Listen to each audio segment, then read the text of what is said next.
Belinda Pruyne, a business innovation group here. And I'm taking time today to address the questions that you've been sending in, which by the way are wonderful. Keep them coming, keep them coming. And the first question somebody sent in was, how do I be seen as a leader when I don't want to be in front of the room? I don't want to be leading those big meetings or conferences or events. Well, the truth is, leaders come in all shapes and sizes, socioeconomic groups, genders, sexual preferences, tall, short, thin, heavy, introvert, extrovert, ambivert. And the real truth is that every single one of those leaders is needed for this world to have harmony and balance. So the world's waiting for you to show up. So take a look at what you do. And you could even do a little bit of It's a Wonderful Life, right? Pretend you're George for a minute and think of all the things that wouldn't happen or wouldn't happen efficiently without you in that role. Because the person that's in front of the room, if they don't know it now, they will learn it soon. They're only as good as the team they're partnering with, right? It's not a solo act. There's a lot of people that are involved in making that event, conference, or meeting happen. CISOs are a great example. Chief Information Security Officers. They're not in front of the room. They're behind the scenes. But do you think their role is valued? You betcha. Because they're the ones protecting the business online. Security, right? From that perspective. So really take a look at what you do.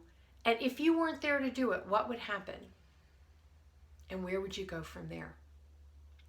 The second question is kind of a tag to the first one, and that is when somebody asks, well, how do I know where my greatest place of value is so I can capitalize on that? And that is also a really great question, because you don't want to be a clone of somebody else. So many people fall into the trap of doing exactly what their boss is doing, so when their boss gets promoted, they can just hope and pray that they'll be promoted into that position. Hope is not a great strategy for success. It's just not.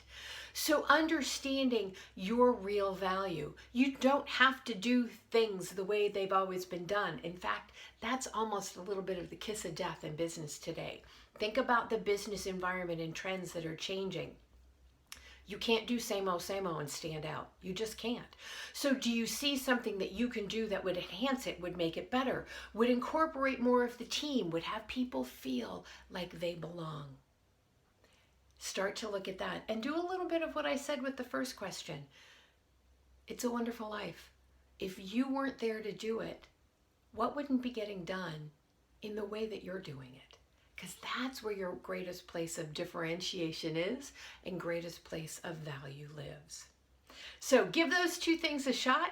Let me know if you have any comments about this or want me to comment on it further. Simply comment in the box below or shoot the information to info@businessinnovationgroup.com. Again, that's info@businessinnovationgroup.com. Wishing you big success.